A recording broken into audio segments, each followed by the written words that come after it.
Il y a 1 an et demi, ici, il n'y avait qu'un désert. En octobre 1998, un berger a trouvé une pierre bleue, un saphir. Il a déclenché la ruée du siècle.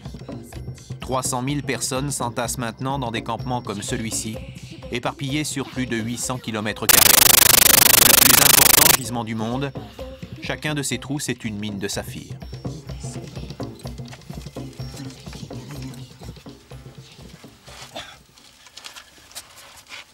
Rasta est arrivé de Tananarive avec 3 copains il y a 4 mois.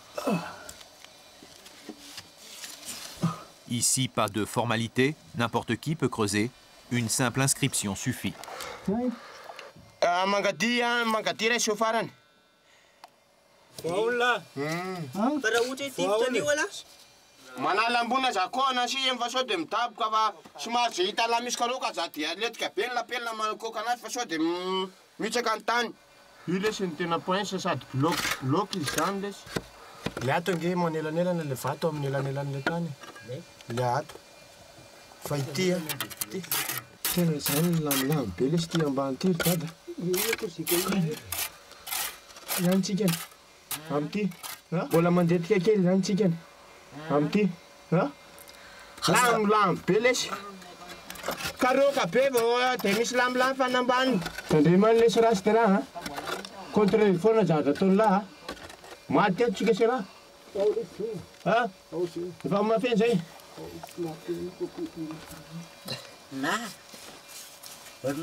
Nous sommes à 7 mètres sous la surface. Rasta et ses copains pensent avoir trouvé un filon sur l'un des bords de leur galerie. La présence de cailloux est un indice. Pour continuer, ils doivent d'abord sortir cette terre, la tamiser. Mais s'ils veulent élargir leur boyau, ils vont prendre des risques. Dans la région, le bois vaut très cher. Ils n'ont pas les moyens d'étayer.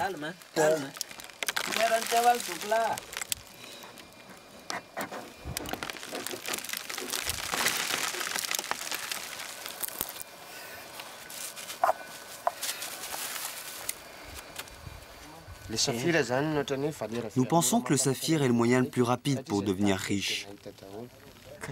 Tous ceux qui sont venus ici pour chercher des pierres précieuses en ont trouvé. Nous savons que ce travail est très dangereux, suicidaire.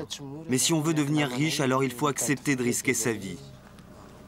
Car ici, il n'y a pas d'argent facile. Pour en gagner, il faut toujours se battre avec la mort.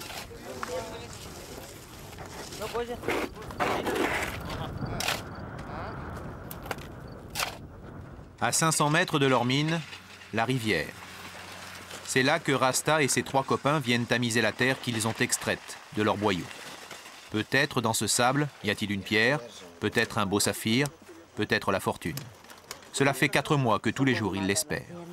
Tout le monde assiste à l'opération, non pas qu'il n'ait pas confiance, mais il vaut mieux éviter la tentation.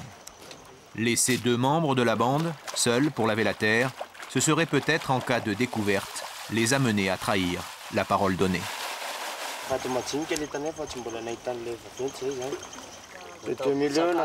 On n'a trouvé que de petites pierres, jamais de grosses. En tout, on a gagné environ 2 millions de francs malgaches, ce qui nous permettra de vivre jusqu'à ce que l'on trouve le bon filon. On essaye d'économiser pour tenir le plus longtemps possible. Mais c'est dur de travailler le ventre vide.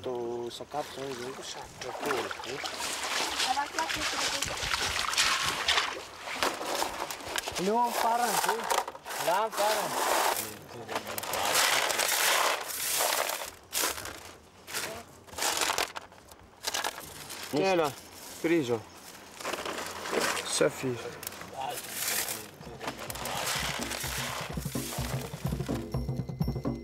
Ilakak, au bord de la Nationale 7, la principale route du pays.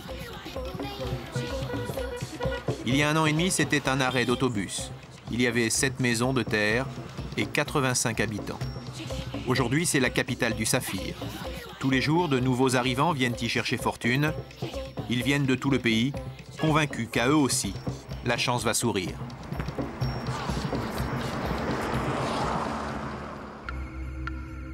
Deux fois par semaine, à quelques kilomètres d'Ilakak, une dizaine d'hommes armés attendent.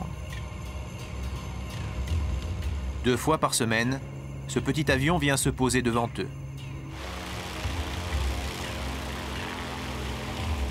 Ils sont là pour accueillir le plus gros acheteur de pierres précieuses du pays.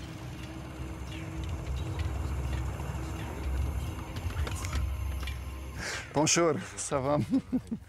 Bonjour à tout le monde. Werner Staltenstein est suisse. Il a été attaqué une fois, c'était en Tanzanie. On lui avait volé 500 000 francs. Bonjour, ça va? Depuis, il se méfie. Vous avez toujours un comité d'accueil comme ça? C'est région dangereuse. Il y a toutes les semaines attaques contre les Thaïlandais, contre les Sri Lankais, les acheteurs de pierre. Et qui les attaque? Je ne sais pas.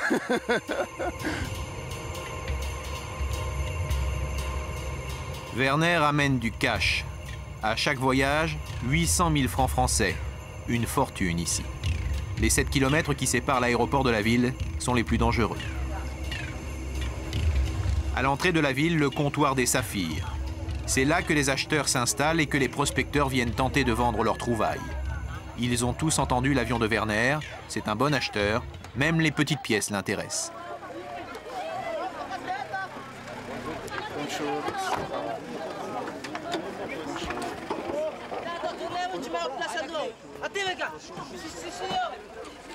Dans ces sacs, les billets, en francs malgaches 800 millions, 1000 fois plus que nos francs.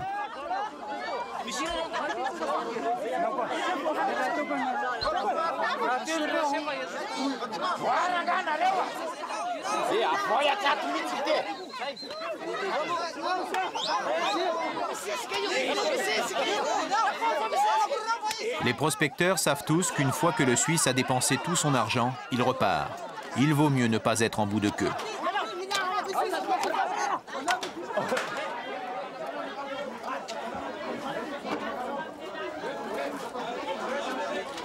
C'est pas un paquet de 10, hein?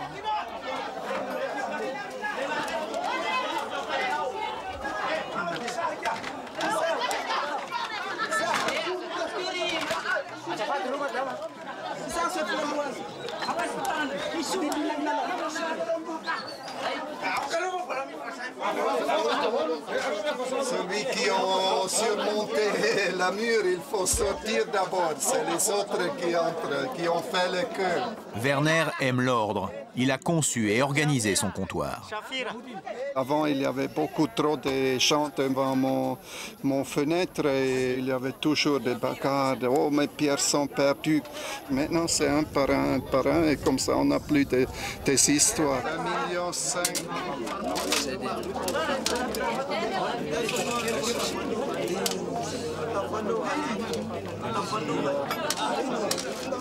J'essaie de faire plus vite que possible pour que je peux regarder tout le monde. 1,3 million, 6 mètres pièces serrées. La technique de Werner, ne pas perdre de temps. Acheter presque tout ce qu'on lui propose. En gros, parfois, dans le lot, il y a des pierres plus intéressantes. 800 000. On trouve des saphirs de toutes les couleurs, mais les plus recherchés, ce sont les bleus. Couleur, grandeur, inclusion et forme, c'est ça qui me fait mes prix. 200 000.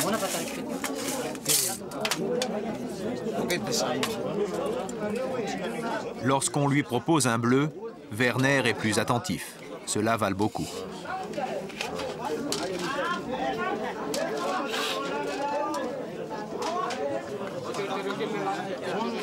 Werner fixe son prix en quelques secondes. Il n'a pas l'habitude de marchander.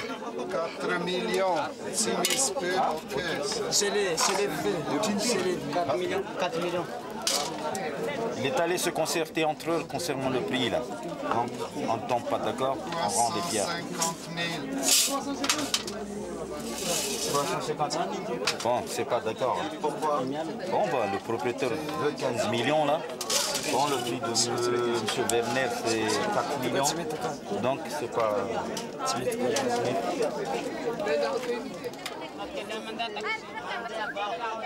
Joseph est agriculteur. Avec Gervais, son fils, ils ont abandonné leur lopin de terre à 600 km. Ce qui les a décidés, leurs voisins devenus riches ici en quelques semaines.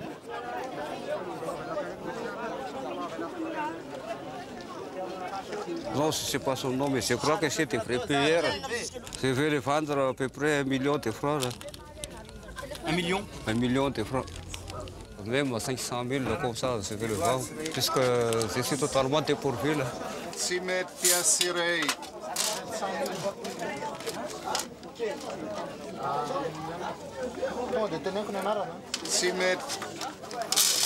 Il n'a pas voulu acheter, là, puisque c'est trop petit. Il n'a même pas dit de prix? Alors c'est trop petit les pierres. Il n'a même pas dit le prix.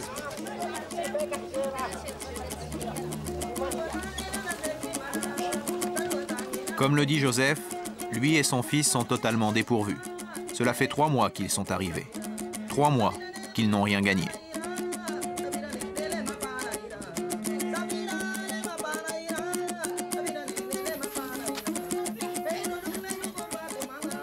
Lorsqu'ils sont arrivés, Joseph et Gervais n'avaient pratiquement plus d'argent. Tout était passé dans le voyage, mais ils avaient des provisions, de quoi tenir. Joseph pensait qu'il suffisait d'une bonne pelle, de beaucoup de sueur et peut-être aussi d'un peu de chance. Un peu de chance pour que la misère ne soit plus qu'un mauvais souvenir. Je suis venu ici puisque j'espère gagner comme les autres des milliards ou bien des millions comme ça pour changer la vie de notre famille.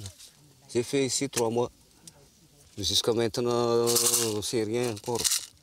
Et on travaille toujours jusqu'à qu'on gagne. Il ne nous reste plus que des petites provisions. C'est comme maïs,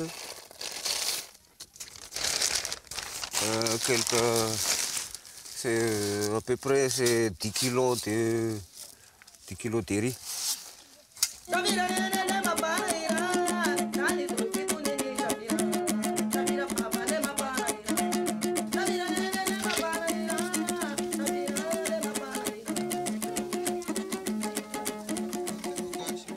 Servez, le carreau.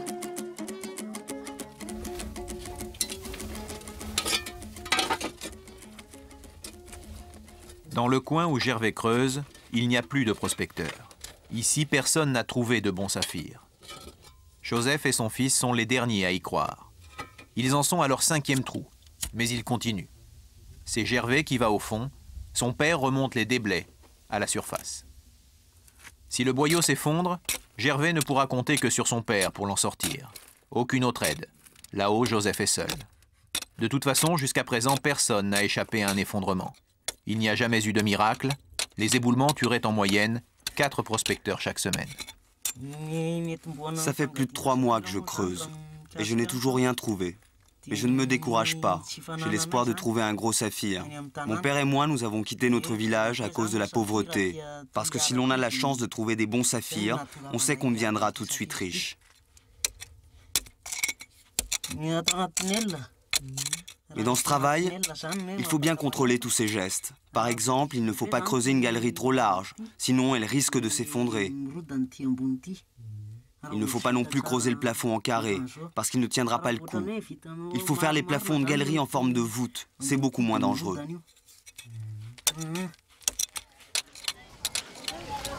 Ferdinand a 10 ans. Lui est né ici, un des 85 habitants d'avant la ruée. Avant, il faisait le guide pour les rares touristes qui s'arrêtaient sur la nationale. Un débrouillard.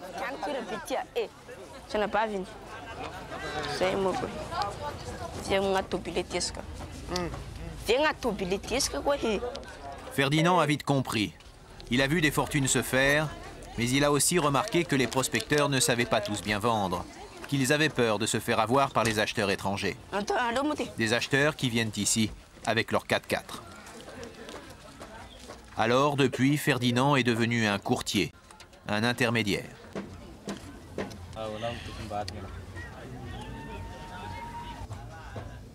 Qu'est-ce que tu regardes dedans? Tu vois quoi? Il est un peu bile, ça. Il est un peu quoi? Bile. T'as vu? Là, on voit, là, t'as vu? Pourquoi tu la mouilles? Comme ça, on voit les choses dedans.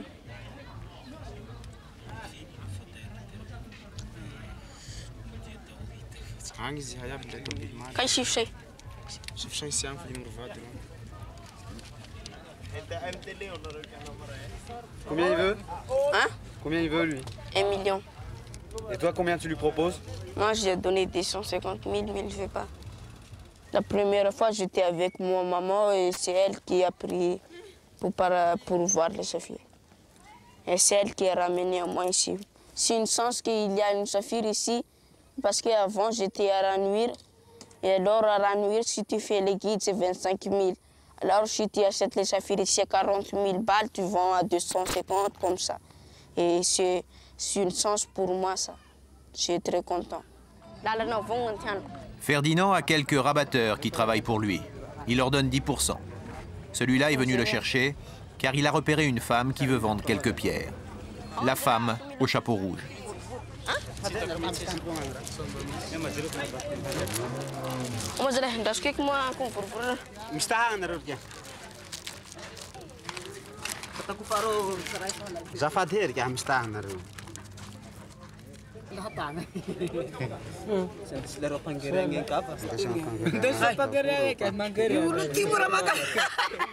Ferdinand a vite appris, ni lampe, ni loupe, et pourtant il remarque tout de suite la pierre intéressante. Ah, 35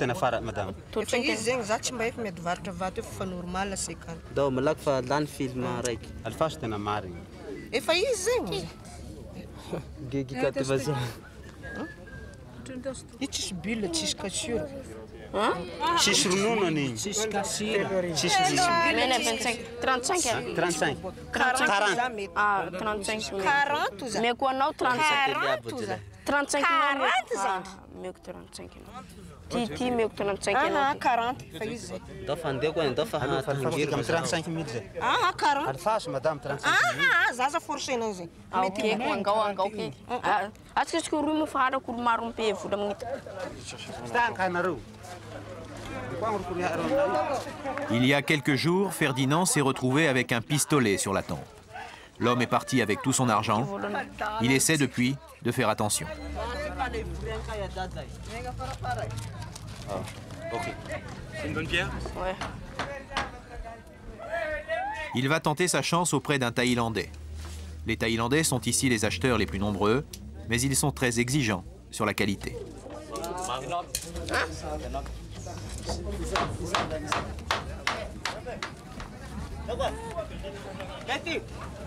Là, ce que tu as acheté, ça coûte rien. Tu as acheté ça 40 000, tu vas pas la vendre à Werner, ça? Si, je vais vendre.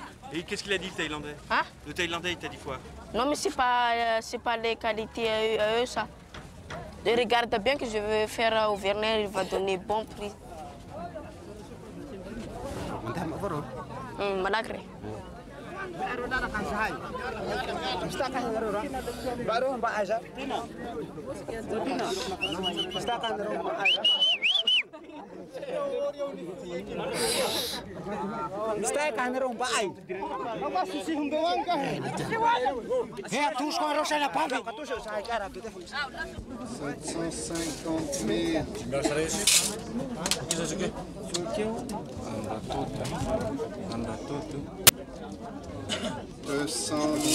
Ok.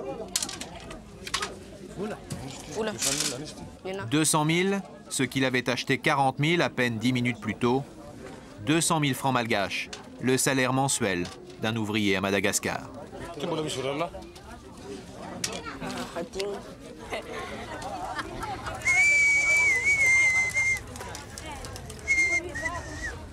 J'ai appris dans la rue tout.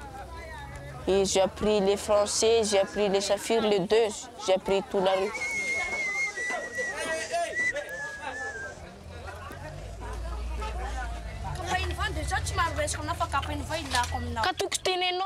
Ferdinand a une petite amie.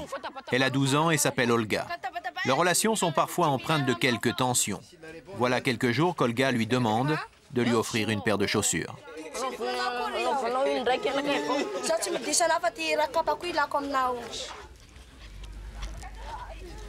Olga aussi gagne de l'argent.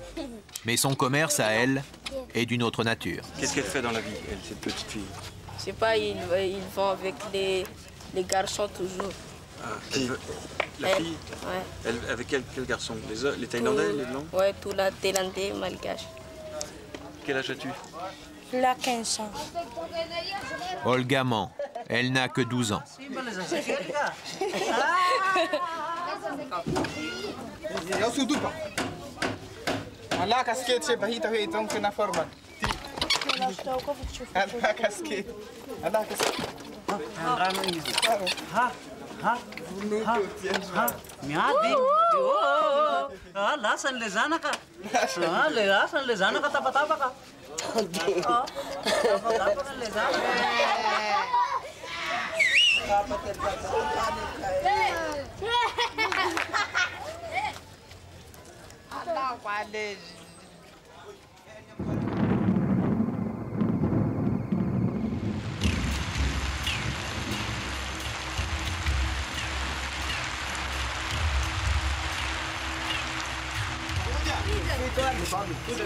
L'orage inquiète toujours Werner.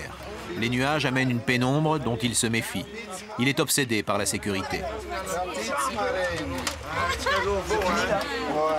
On s'arrête juste. C'est le temps et il y a des pluies. Comment s'est passé la journée? Il n'y a pas tellement de choses importantes, moins chères.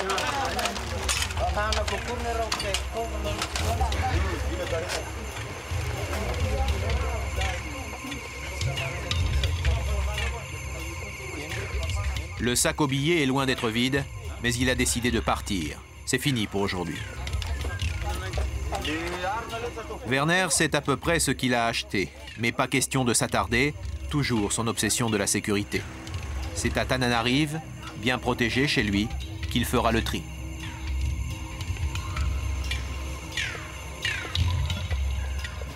Mais le voyage à Illakak vaut le risque.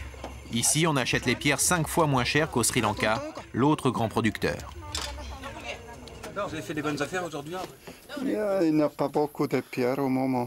Pourquoi? Il y a un peu le bruit, c'est que les gens d'ici veulent attaquer celles qui sont venues ailleurs, du nord ou du centre ou de l'est.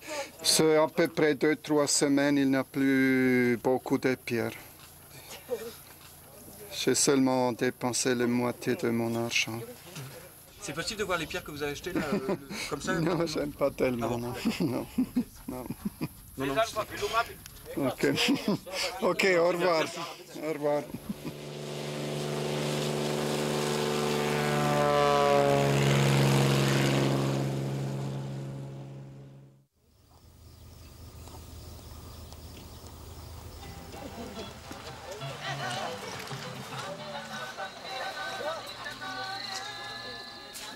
La maison de Ferdinand.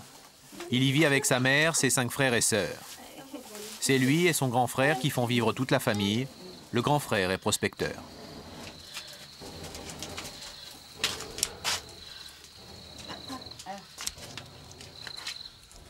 C'est ça mon maman. Et il est où ton papa? Mon papa, c'est des amours. Ça, c'est le fils de mon frère. Et c'est ta maman qui l'élève? Oui, il habite ici et mon frère, il est parti au Saphir. Quand tu vends beaucoup de pierres, qu'est-ce que tu fais? Je vends des pierres, après je donne à elle l'argent que je gagne aux pierres. Et alors, tu as déjà gagné beaucoup? Ah, pas beaucoup. J'ai gagné 2,5 millions maximum. Et 2 millions, j'ai donné à elle et 500 000.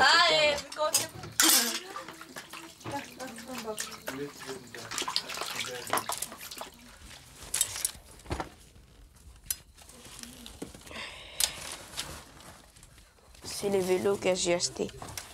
Mais le problème, il manque les lacets et ça. Et je veux encore acheter. Et combien tu l'as payé? J'ai payé 600 000.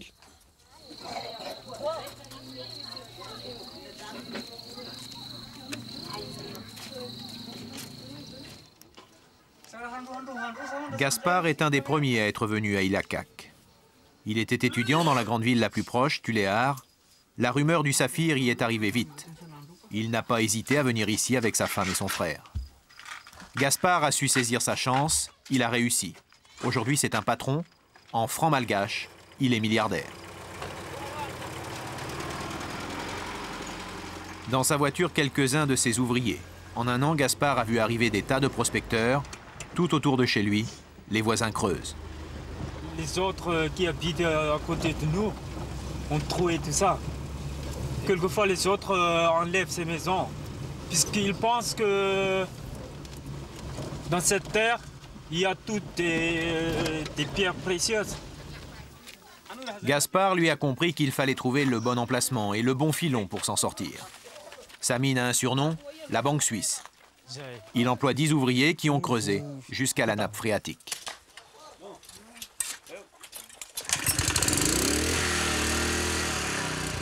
Des pierres, il en a beaucoup trouvé, en moyenne pour 20 millions de francs malgaches par mois. Et plus il creuse, plus il en trouve.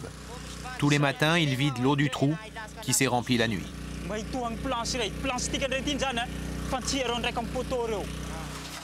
Gaspard a les moyens. Beaucoup de ceux qui sont venus au début ont eu de la chance. Lui n'a jamais creusé car dès son arrivée, il a fait une superbe affaire. La première fois j'ai eu une pierre comme ça, je l'ai achetée à 7 500 francs et je la vends aux Thaïlandais à 5 millions au début. Et là, je commence à en avoir de l'argent. 666 fois la mise. Et des affaires comme celle-là, il en a fait d'autres. C'est ce qu'on appelle le blocage en malgache. Quand on a de blocage comme ça dans la carrière, c'est une indication qu'il y a du saphir dedans. Et puisqu'ils sont dans le blocage, effectivement, ils trouvent des pierres. En arrivant ici, j'ai étudié la pierre, le défaut, les bulles, la cassure. Ça, c'est très bon. Ça coûte à peu près 50 000 francs à 100 000.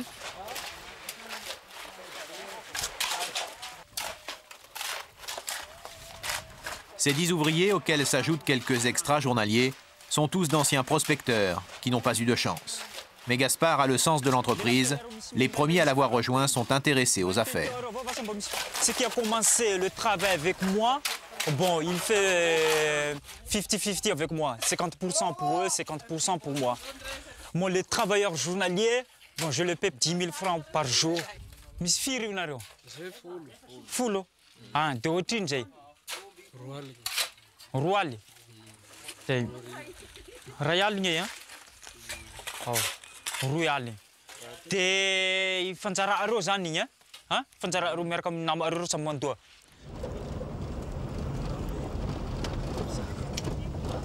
Gaspard se rend tous les jours au comptoir du Saphir. Là aussi, il y a des affaires à faire.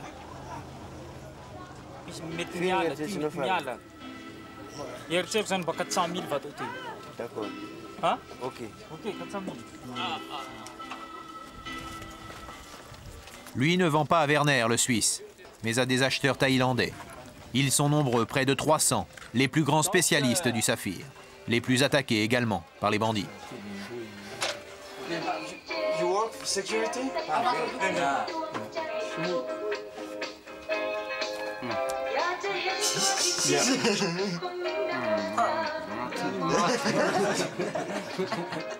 Why do you have gun? Huh? Why? Pula, too much money, too much.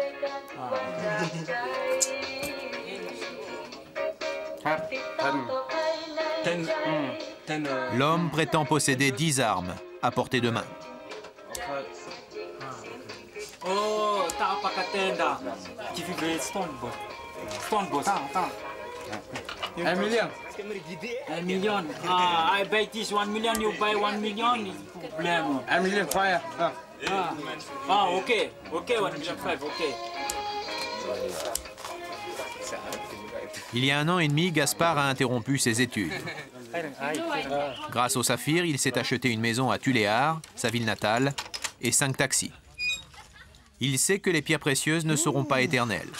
En tous les cas, il a besoin de respectabilité. Il me faut dans la vie double emploi, quoi. Je pense faire l'école normale d'administration à Tananarive. Et là, j'attends le poste, quoi. Quand j'ai des jobs, par exemple, je suis sous-préfet ou bien je suis directeur, j'ai toujours de faire le business. Effectivement, une partie du gros business, c'est à Tananarive. C'est là qu'habite Werner, le Suisse. C'est là qu'il se sent en sécurité.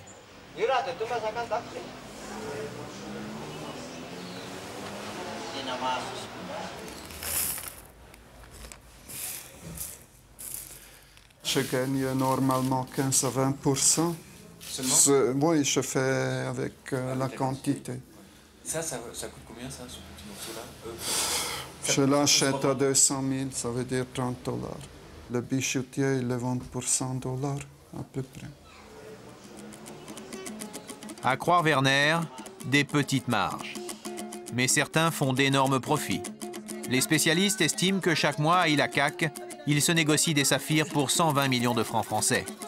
Une estimation, car à Madagascar, on n'aime pas parler de l'argent du saphir, l'un des plus beaux du monde. Dans les mines d'Ilakak, il en resterait assez pour 200 ans d'exploitation.